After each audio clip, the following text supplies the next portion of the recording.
Olá pessoal, sejam todos muito bem-vindos ao nosso segundo módulo do Programa de Educação Permanente da Rádio Nuclear. Meu nome é Matheus Botelho e irei conduzir o treinamento com vocês sobre proteção radiológica e garantia da qualidade. Quando nós começamos a falar de radiação ionizante, nós sempre precisamos nos atentar a dois pontos cruciais. O primeiro é o fim, né, a finalidade do uso dessa radiação. Imaginem só vocês se o primeiro uso da energia elétrica fosse com a finalidade de executar prisioneiros, como há algum tempo ainda era realizado nos Estados Unidos. Imaginem se a energia nuclear ela fosse 100% voltada para a construção de bombas, conforme nós já vimos durante a Segunda Guerra Mundial, que aconteceu em Hiroshima e Nagasaki. Porém, se utilizado de maneira controlada e para fins pacíficos, tanto a eletricidade quanto a radiação ionizante, elas consequentemente trazem muitos benefícios para a sociedade. Muitas vezes o risco não é com o que se está lidando, mas a maneira como você está lidando com aquilo, o uso que você está destinando daquela tecnologia. Então, o que vem a ser radiação, né? A primeira coisa que a gente deve entender é que radiação, o conceito de radiação é energia em trânsito. Então, radiação é energia e ela pode ser propagada de duas formas, ou através de partículas, como é o caso da radiação beta e da radiação alfa, ou então na forma de ondas eletromagnéticas, como no caso, por exemplo, dos raios-x e da radiação gama. E a radiação, ela, quando nós falamos de radiação, vem sempre à mente a radiação ionizante, que é raio-x, raio gama, alfa e beta. Porém, a radiação ela está presente em praticamente tudo que é equipamento que tem um mínimo de tecnologia. Então a gente tem desde aparelhos celulares, televisores, micro-ondas, todos eles utilizam radiação, né? Agora, elas se diferem de outras radiações por conta do seu comprimento de onda. Então, quanto maior a penetrabilidade, maior a energia dessa radiação, menor vai ser o seu comprimento de onda. Eu gosto muito de usar o exemplo do rádio, por exemplo, a AM/FM. Quando você sintoniza a rádio na determinada frequência, a antena do rádio vai captar aquela frequência. Se você muda a frequência, aquela estação ela já não vai mais tocar ali no rádio, né? Porque aquela onda, ela já está num determinado comprimento de onda, né, que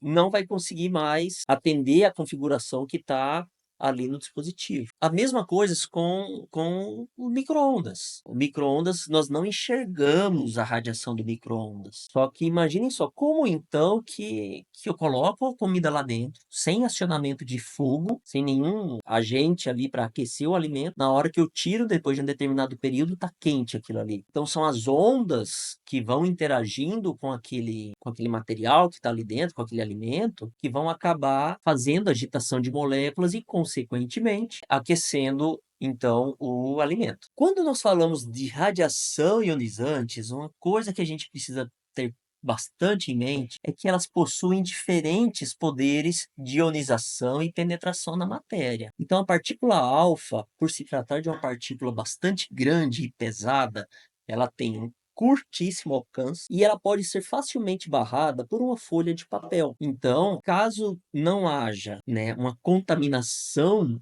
por essa partícula, o risco, né, para o indivíduo que está próximo a ela é mínimo, porque o alcance é pequeno e, consequentemente, uma folha de papel seria possível, né, já barrar essa partícula. Logo depois dela, nós temos então a partícula beta. A partícula beta, ela é um elétron, então ela tem carga também, e ela tem um tamanho bem menor que a partícula alfa e, consequentemente, um poder de penetrabilidade maior. Ela consegue atravessar uma folha de papel, porém, ela já não consegue atravessar o corpo humano. Ao interagir com o corpo humano, ela vai ficar restrita a algum tecido ali e não vai atravessar até o outro lado, por exemplo. Já a radiação eletromagnética, e aí vem os raios-x e raios gama, essa radiação eletromagnética, essa sim, tem poder de penetrabilidade bastante alto. Por exemplo, os raios-x, eles passam pela folha de papel, eles vão atravessar o organismo, que é o que nos possibilita fazer os exames e enxergar a imagem, né, que foi gerada, e e, a depender da espessura, obviamente, uma chapa de aço consegue barrar esse raio-x. Também ainda falando de radiação eletromagnética, nós temos a radiação gama. Esses raios gama, eles têm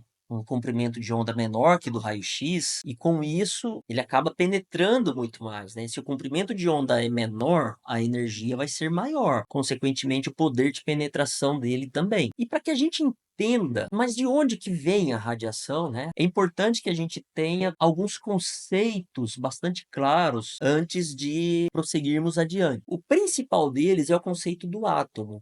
Então, tudo que compõe o universo tem átomo, desde o oxigênio que a gente respira até a tela do computador que você está usando para assistir agora essa aula. Só que essa concepção do átomo, ela é uma coisa muito antiga, ela não é algo tão recente assim. Pelo menos o pensamento, né, do que seria um átomo. Então, desde a Grécia Antiga, né, 500 anos antes de Cristo, quando nasceu Leucipo, e depois Demócrito, seu discípulo também, os dois já pensavam a respeito das questões que envolviam a composição das coisas. Então aqui a gente tem essa ilustração nos mostrando a discussão, né, de Leucipo e Demócrito ali, ó, um deles pegou uma ferramenta e partiu um pedaço de um objeto. Consequentemente, essa parte que ele tirou, ele partiu num objeto menor, que por sua vez tirou um pedaço e partiu num outro objeto menor. E assim foi o pensamento deles. Pensaram, poxa, mas se à medida que eu vou partindo isso aqui, vai chegar uma hora que eu não vou mais conseguir dividir isso, não vou mais conseguir fatiar isso aqui. Então, se eu não consigo dividir, eu vou chegar na menor estrutura que compõe esse elemento, compõe aquele objeto. Até então, eles não tinham essa noção de elemento químico como nós temos hoje. Então, foi aí que veio a denominação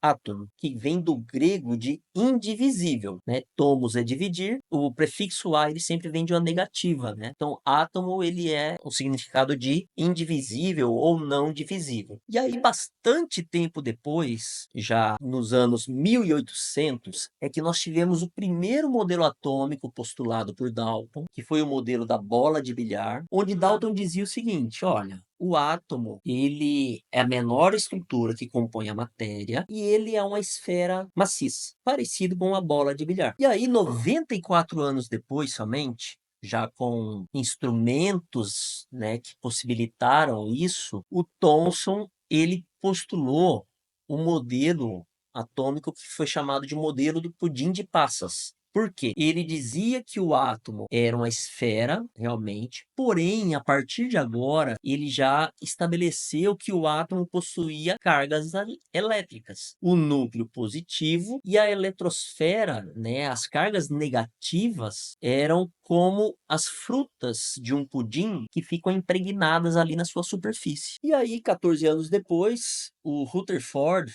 ele melhorou essa concepção, né, do modelo atômico, trazendo então o modelo de sistema planetário. O que ele disse? Falou, olha, o átomo realmente ele é a menor estrutura que compõe a matéria, o núcleo dele tem cargas positivas, porém os elétrons eles não ficam impregnados na sua superfície. Esses elétrons eles passam a orbitar ao redor do núcleo em órbitas bem definidas, assim como ocorre com os planetas do sistema solar. E logo depois, o Bohr, que trabalhava junto com o Rutherford, ele trouxe a seguinte questão. Olha, eles possuem uma órbita, só que cada orbital desse, ele tem uma carga, um valor. E um nível de energia diferente de um para o outro. Então, esse modelo das camadas eletrônicas, também chamado de modelo atômico de Bohr, ele já quantizava, ele dizia que existia uma diferença de energia, né, entre esses orbitais. E por último, né, foi o modelo de Schrödinger, onde em 1926, já com todos os avanços da mecânica quântica, né, ele disse o seguinte, falou, olha, os elétrons eles não possuem uma trajetória bem definida conforme foi postulado por Bohr. O que existe é uma probabilidade, uma chance maior ou menor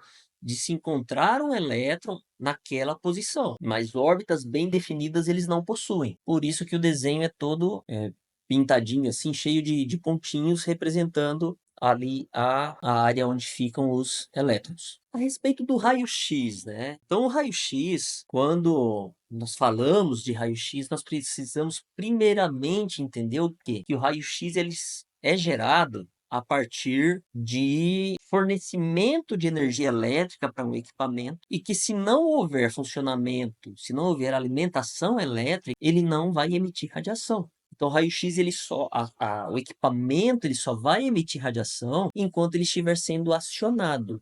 O fato dele estar ligado quer dizer que ele está emitindo radiação? Não. Existe todo um processo para que se gere raio-x e que eu vou explicar agora para vocês. Aqui nessa animação, nós temos uma ampola de raio-x. Então, nós temos as duas extremidades, né? O polo do catodo, que é o polo negativo, e o polo do anodo, que é o polo positivo. Aqui no catodo, nós temos o filamento, e esse filamento, quando aquecido, ele vai gerar uma nuvem de elétrons. Então, no equipamento, a gente determina quanto de potencial que eu quero adicionar ali no filamento para fazer com que esses elétrons aqui do catodo, eles sejam ejetados, eles sejam jogados para o alvo do anodo, de modo que ocorra então essa interação dos elétrons gerados no catodo com o anodo aqui do alvo. De tudo isso que é emitido, né, de elétron chegou até o anodo, somente 1% de tudo gera raio-x. Todo o restante vai gerar o quê? Calor. Então, para isso, na confecção dos tubos, sempre é escolhido um material para compor o anodo com alto ponto de fusão. No caso dos raios-x médicos, o alvo é de tungstênio. Uma vez que foi então emitida essa radiação, o paciente vai ser submetido, né? A, ele exposto a essa radiação, vai ser gerada então a imagem, onde essa imagem o médico vai poder fazer então a análise, verificar as queixas do paciente, se tem algum sinal radiológico ali que seja identificável ao exame. Então, um resumo breve, né? O tubo de raio-x, ele produz um feixe de fótons de raio-x com energia e quantidade suficiente para atravessar o paciente, produzindo contraste adequado para a formação da imagem. Então, o que é necessário para a gente gerar o raio-x, né? Eu preciso de tensão e corrente. A tensão vai indicar o poder de penetração desse raio-x e o MA, que é a corrente, a quantidade de fótons que vão ser gerados e o tempo. Então, quando nós falamos de parâmetros de aquisição, eu sempre tenho que pensar o quê? KV e o MAS, que é o produto da corrente vezes o tempo. Mas como que ocorre a produção desse raio-x então, né? Nós vimos que ele ocorre lá na ampola, mas a nível atômico, como que é isso? Quando a gente olha para o nível atômico da formação do raio-x, eu vejo que um desses elétrons, olha só, que foi emitido ali, né, que foi ejetado ali do catodo para o anodo, que esse elétron ele tem carga negativa e nós sabemos que polos distintos eles se atraem. Então, negativo com positivo ele vai se atrair. Então, uma vez que ele passa próximo do núcleo, ele tendo carga negativa, ele é atraído. E esse processo de atração, essa força de atração que ocorre, ela faz com que esse elétron ele seja desacelerado. Olha só como é que ele sai lentinho agora. Ele chega bem rápido, sofre desvio e sai mais lentinho. Essa diferença de energia cinética que tem entre o elétron chegando e ele saindo, essa diferença de energia ela vai ser convertida justamente em raio-x, que é esse fótonzinho que vocês estão vendo saindo aqui, ó, de amarelo. Ah, mas qual é a energia, né? Quando a gente fala de raio-x de frenamento, eu tenho um espectro de energia contínuo, que ele vai desde um valor bastante baixo, próximo de 10, até o pico que eu estabeleci ali no equipamento. Então, quando eu coloco lá que o equipamento vai operar 80 kV pico, não quer dizer que a, a, a energia que vai ser entregue, né, de fótons de raio-x entregue ao paciente, esses fótons tenham 80 kV. Não, tem 80 keV. Eles vão ter desde um valor bem baixo até o pico que eu estabeleci no equipamento. Por isso que toda vez que a gente se depara com um espectro contínuo desse, é raio-x de frenamento. Existe um outro processo que pode acontecer também, que é o processo de interação desse elétron que foi emitido pelo cátodo com um elétron de algum átomo ali do alvo. Então, quando isso acontece, eu tenho a interação desse elétron com um elétron das camadas mais internas, e esse elétron, uma vez que ele foi ejetado, um elétron de uma camada mais externa vai ter que preencher essa lacuna que existe aqui. Feito isso, a diferença de energia entre a camada mais externa e a camada mais interna, essa diferença de energia com esse salto que ocorre entre as camadas, ela é liberada na forma de raio-x também. Mas por que então raio-x característico? O que caracteriza o elemento atômico? Um elemento, né? O seu número atômico. O número atômico é a quantidade de prótons do elemento. E quando a gente fala da quantidade de prótons, a quantidade de elétrons é a mesma da quantidade de prótons. Então, consequentemente, para cada elemento eu vou ter um nível de energia diferente entre as camadas. Então, se eu tenho um determinado elemento com determinado nível de energia aqui entre as camadas, consequentemente, o que vai acontecer? O raio-x que vai sair daqui, ele vai sair com energia característica daquele elemento. E com isso ele me gera, então, os picos, né, de energia. Ele gera um espectro onde eu tenho pico, não mais o espectro contínuo como nós vimos anteriormente. Uma vez que esse raio-x foi emitido, nós temos, então, a interação da radiação com o meio, seja com o ar, seja com o paciente, seja com a mesa. Essa interação da radiação com o meio faz com que esse raio-x que foi emitido, ele venha a se chocar com os elétrons. Esses elétrons, uma vez que esse fóton interage com eles, esse raio-x ele perde parte da sua energia. Perdendo parte da sua energia, o que acontece com ele? Ele sofre um desvio na sua trajetória. Olha só para onde que ele veio. Então, uma vez que ele interagiu e sofreu um desvio na sua trajetória, a radiação resultante vai ser diferente da radiação incidente. Se eu tinha ele, por exemplo, com 80 keV de energia, ele não vai sair com 80, porque ele já perdeu energia nessa interação. Aqui, tanto de energia que ele perdeu? Depende. O que a gente sabe é que a energia resultante ela é tão menor quanto maior o desvio sofrido. Então, quanto maior o desvio sofrido pelo fóton, menor vai ser a radiação resultante. Um outro fenômeno também que ocorre é o efeito fotoelétrico. O efeito fotoelétrico, nós já temos um efeito onde o fóton ele vai interagir com o meio. Por conta da sua energia um pouco mais baixa, esse fóton ele é totalmente absorvido, né, e arranca um elétron do meio. Ele já não espalha mais como aqui no espalhamento Compton, tá? E por fim, né, um outro fenômeno, e aí esse fenômeno ele sempre vai ocorrer para energias acima de 1,02 MeV, então são energias muito altas, são fenômenos que não ocorrem na radiologia, tanto diagnóstica quanto intervencionista, e quando um fóton interage com o núcleo atômico, a depender da energia dele, ele é capaz de formar um par positron-elétron. Ele arranca elementos ali do núcleo, né?